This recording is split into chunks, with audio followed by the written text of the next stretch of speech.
ನಾಡಿನ ಶ್ರೇಷ್ಠ ರಾಜಕಾರಣಿ, ಧೀಮಂತ ರೈತ ನಾಯಕ, ಪದದಲಿತರ ಸೇವೆಯನ್ನ ಬಹುವಾಗಿ ತನ್ನ ಜೀವಿತದುದ್ದಕ್ಕೂ ಮಾಡಿದ ನಮ್ಮೆಲ್ಲರ ಪ್ರೀತಿಯ BS ಯಡಿಯೂರಪ್ಪನವರ ಅಭಿಮಾನೋತ್ಸವದ ಈ ಪವಿತ್ರ ಕಾರ್ಯಕ್ರಮದಲ್ಲಿ ಪರಂ ಪೂಜ್ಯ ಜಗದ್ಗುರು ಶ್ರೀ ಡಾಕ್ಟರ್ ಬಾಲಗಂಗಾಧರನಾಥ್ ಮಹಾಸ್ವಾಮೀಜಿಯವರ ದಿವ್ಯ ಚೇತನಕ್ಕೆ ಮನಸ ನಮಿಸಿ ವೇದಿಕೆ ದಿವ್ಯ ಸಾನ್ನಿಧ್ಯವನ್ನು ವಹಿಸಿರುವ ಎಲ್ಲ ಯತಿಶ್ರೇಷ್ಠರನ್ನು ಕೂಡ ಸ್ಮರಿಸಿದ ಕಾರ್ಯಕ್ರಮದ ಮುಖ್ಯ ಕೇಂದ್ರ ಬಿಂದುಗಳಾದ ಯಡಿಯೂರಪ್ಪನವರನ್ನು, ನಮ್ಮ ಈ ಒಂದು ಕಾರ್ಯಕ್ರಮಕ್ಕೆ ರಾಷ್ಟ್ರೀಯ ಮಾನ್ಯತೆಯನ್ನ ತಂದುಕೊಟ್ಟಂತ ರಾಷ್ಟ್ರದ ಗೃಹ ಮಂತ್ರಿಗಳು, ರಾಷ್ಟ್ರದ ಸಂರಕ್ಷಣೆಯನ್ನ ಜತನವಾಗಿ ಮಾಡ್ತಾ ಇರ್ತಕ್ಕಂಥ ಅಮಿತ್ ಶಾ ಜಿ ಅವರನ್ನು ಕೂಡ ನೆನಪು ಮಾಡಿಕೊಳ್ತಾ, ವೇದಿಕೆಯಲ್ಲಿ ಆಸೀನ ಆಗಿರ್ತಕ್ಕಂಥ ಎಲ್ಲ ಗಣ್ಯಮಾನ್ಯರೇ, ಆಸ್ತಿಕ್ ಮಹಾಶಯರೇ, ಮಾಧ್ಯಮ ವೃಂದದವರೇ, ಇದೊಂದು ಬಹು ವಿಶೇಷವಾದ ಘನತೆವೆತ್ತ ಒಂದು ಕಾರ್ಯಕ್ರಮ. ಇದು ಕೇವಲ BS ಯಡಿಯೂರಪ್ಪನವರ 50 ವರ್ಷಗಳ ರಾಜಕೀಯ ಬದುಕಿನ ಅಭಿಮಾನೋತ್ಸವ ಅಷ್ಟೇ ಅಲ್ಲ, ಯಾವ ಮೌಲ್ಯಗಳನ್ನು ತನ್ನ ಬದುಕಿನಲ್ಲಿ ರೂಢಿಸಿಕೊಂಡು ಮೌಲ್ಯಯುತವಾದ ಬದುಕನ್ನು ನಡೆಸ್ತಾ ಅಂತಹದೊಂದು ಶಕ್ತಿಯನ್ನ ಗಳಿಸಿ ಸಮಾಜ ಸೇವೆಯನ್ನು ಮಾಡಿದರೋ ಅಂತೆಲ್ಲ ಮೌಲ್ಯಗಳನ್ನ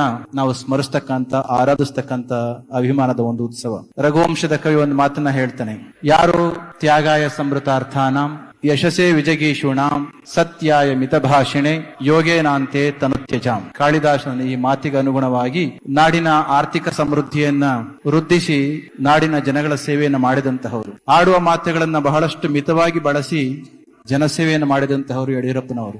ಜಗದ ಜನಗಳ ನೋವನ್ನ, ದೀನ ದಲಿತರ ನೋವನ್ನ ಅರ್ಥ ಮಾಡಿಕೊಂಡು ಪರಿಹಾರವನ್ನ ಮಾಡಿದಂತಹವರು. ಅಂತಹ ಯಡಿಯೂರಪ್ಪನವರನ್ನ ಸ್ಮರಿಸ್ತಕ್ಕಂಥ ಈ ಅಭಿಮಾನೋತ್ಸವದ ಕಾರ್ಯಕ್ರಮ ನಾವೆಲ್ಲರೂ ಕೂಡ ಭಾಗವಹಿಸಿರ್ತಕ್ಕಂಥದ್ದು ನಮಗೆ ಅತೀವವಾಗಿರ್ತಕ್ಕಂಥ ಸಂತಸವನ್ನ ತಂದುಕೊಟ್ಟಿದೆ. ಅವರು ಮುಖ್ಯಮಂತ್ರಿಗಳಾಗಿದ್ದ ಸಂದರ್ಭದಲ್ಲಿ ಕೋವಿಡ್-19 ಸಂದರ್ಭದಲ್ಲಿ ಮಾಡಿದಂತಹ ಸೇವೆ ಬಹು ಅನನ್ಯವಾಗಿರ್ತಕ್ಕಂಥ, ನೊಂದ ರೈತರಿಗೆ ಸದಾ ಧ್ವನಿಯಾಗಿರ್ತಕ್ಕಂಥವರು, ಆಧುನಿಕವಾಗಿರ್ತಕ್ಕಂಥ ವಿಜ್ಞಾನ ಮತ್ತು ತಂತ್ರಜ್ಞಾನ ಹರಡ್ತಾ ಇರ್ತಕ್ಕಂಥ ಸಂದರ್ಭದಲ್ಲಿ ನಮ್ಮ ಹಳ್ಳಿಯ ಮಕ್ಕಳು ನರಳಬಾರದು ಅನ್ನೋ ಕಾರಣಕ್ಕೆ ಎಲ್ಲ ಶಾಲಾ ಕಾಲೇಜುಗಳಿಗೂ ಕೂಡ ವಿಶೇಷವಾದ ವೈಜ್ಞಾನಿಕ ಅನುದಾನವನ್ನ ಕೊಟ್ಟು ವಿಜ್ಞಾನದ ಮೂಲ ವಿಜ್ಞಾನವನ್ನ ಪರಿಪಾಲಿಸಿದಂತಹವರು, ಪೋಷಿಸಿದಂತಹವರು. ಅಂತಹ ಯಡಿಯೂರಪ್ಪನವರನ್ನ ಸ್ಮರಿಸಿಕೊಳ್ತಕ್ಕಂಥ ಜನಸಾಗರದ ಮಧ್ಯದ ಈ ಕಾರ್ಯಕ್ರಮದಲ್ಲಿ ಭಾಗವಹಿಸಿದ್ದು ನಮಗೆ ಅತೀವವಾಗಿರ್ತಕ್ಕಂಥ ಸಂತಸವನ್ನ ತಂದಿದೆ.